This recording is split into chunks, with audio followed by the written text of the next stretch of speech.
The 2020-2021 financial year was one of significant and unprecedented change and challenge. As we marked our 50th year as a charity for the North Kensington community, we found ourselves at a crossroads. With the publication of a landmark report finding that our charity has been and remains institutionally racist, we set out on rebuilding a charity with the community of North Kensington at our heart.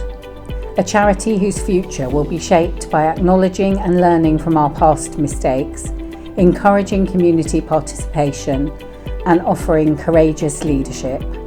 The year began in April 2020, just 1 week into the first lockdown of the COVID-19 pandemic. Staff had been asked to work from home where possible, and our facilities and property teams worked hard to close down and secure the estate for the foreseeable future. There was a huge sense of uncertainty, which was shared with our tenants across the 23-acre Westway estate. This uncertainty was set to continue throughout the year. In accounting terms, our recognised income for 2020-2021 increased a small amount compared to the previous year, from £6 million to £6.2 million, but that doesn't tell the whole story. As our tenants dealt with the impacts of the pandemic on their businesses, we saw a substantial increase in bad debt provisions. This unanticipated fall in actual income was a result of rent concessions, rent deferrals, unpaid rent, and the necessary renegotiation of the contract with our largest tenant, Everyone Active. Considering the above and making appropriate provisions, our received income was around £3.6 million, down from just over £5.5 million in 2019-2020. Total expenditure was £6.8 million, up from £6.1 million in the previous year. This includes staff and payroll costs and the following important community investments: £502,000 of grants awarded, including over £150,000 in direct cash grants to community groups, support for supplementary schools, and almost £260,000 in subsidised rent to our charity tenants on the Westway estate, £77,000 in support of Bay 20, £144,000 on maintaining and improving the property estate, including EPC improvements, £30,000 on maintaining the grounds and gardens of the estate to provide usable spaces for the community.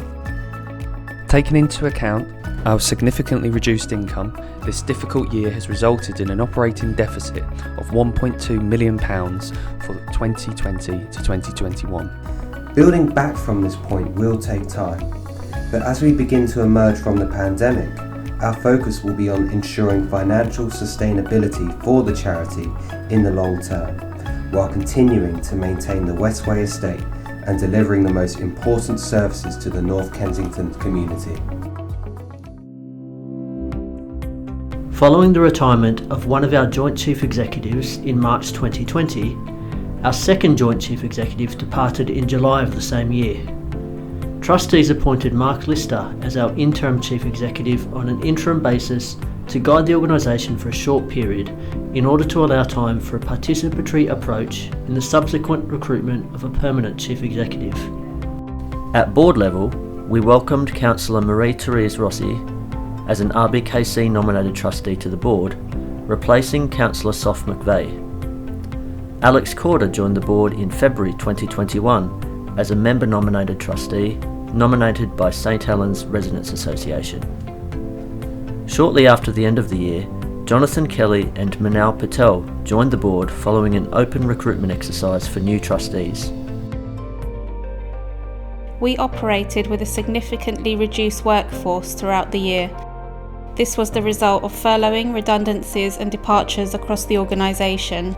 In late 2020, we regrettably had to implement a few redundancies within the organisation as part of a restructure in response to both a new strategic direction and the financial challenges posed by the pandemic.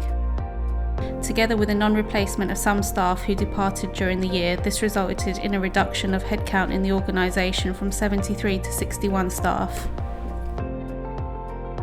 We claimed a total of £385,000 from the government's job retention scheme, with up to 70% of staff going on to either full-time or part-time furlough at some point during the year. While the job retention scheme enabled the charity to mitigate in part the losses from reduced revenue, it did also mean that the service provision of the charity was significantly diminished throughout the year. Our interim chief executive worked with trustees and our executive team to develop short, medium-term strategic principles for the organisation, primarily aimed at guiding the charity through the turbulence of the pandemic.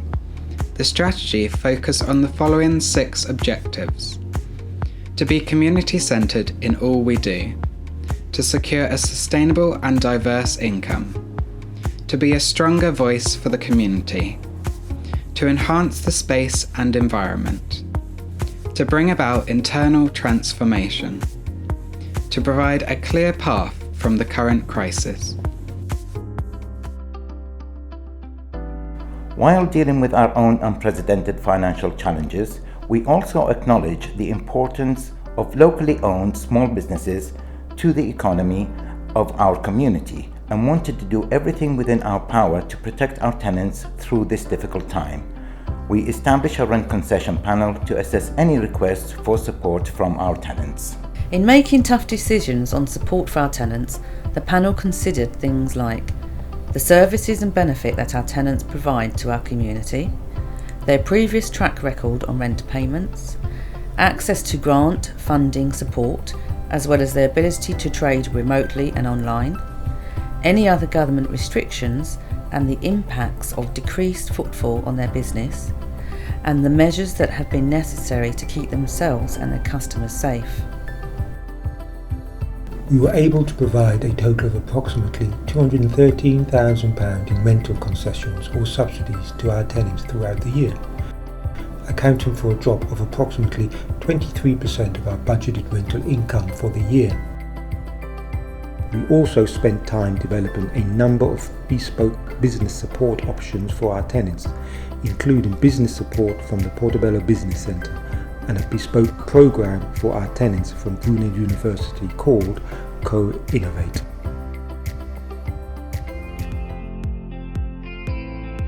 Despite the financial challenges posed by the pandemic, we were able to distribute a total of £150,270.88 in grant funding to 85 community groups and individuals. These grants include Community Small Grants, Rapid Response Fund, Computers for North Kensington, Young Achievers Participatory Grant Making Pilot, Grenfell Response Fund. As our educational programs are largely externally funded, we are very happy to report that the majority of our learning programs have continued to be delivered throughout the year, including with some new and innovative ways of delivering classes and courses online. For example, in the year to April 2021, we supported 22 local supplementary schools with over 700 students, delivered 2,060 hours of adult learning courses to 184 learners, and continued with our pop-up nursery. Also provided courses for the local travellers community and delivered parenting courses. In December 2020, the long-anticipated review into institutional racism at Westway Trust was published with a media and community event in Bay 56. In a momentous moment for the Trust, the review found that the charity was institutionally racist. The legacy of this institutional racism lives within our organisation in terms of the experience and relations with the African Caribbean community and other communities, which has led to a continuing mistrust and suspicion. We must put this right, and working closely with the independent community advisory group to the review, we committed to implementing every recommendation in the report. The publication of the report came more than 2 years after the review was launched in a joint event hosted by Westway Trust, the Tutu Foundation UK, and the Independent Community Advisory Group to the review. The full report can be viewed at westwayreview.com. On the 5th of February 2021, Westway Trust marked the 50th anniversary of the charity, formerly North Kensington Amenity Trust, with the launch of an anniversary website and an online live-streamed event hosted by our chair, Toby Laurent Belson. The website and event can be viewed at westway50.com. In March 2020, Westway Trust secured 1.3 million in funding from the GLA Good Growth Fund to make significant improvements to the estate through a project called Community Street. Community Street will include improvements to lighting, additional greening, tackling poor air quality and improving a number of the Trust buildings. Despite unavoidable delays as a result of the pandemic in 2020-2021, the project progressed throughout the year and is due for completion at the end of 2023. In the time since the conclusion of the reporting period, we have made significant strides forward as we forge a new path as a community-centred charity. Under the leadership of newly appointed CEO, Venu Dupa, we have undertaken a review of what's needed to keep the organisation running smoothly on a day-to-day basis and what's required to transform the charity into a progressive, community-centred organisation. We will be an organisation with fully articulated values based on achieving much-needed outcomes. We've developed a forward-looking horizon plan which sets out our path to supporting happier, healthier and more prosperous communities in North Kensington. You can read our horizon plan and find out more at westway.org/horizon plan.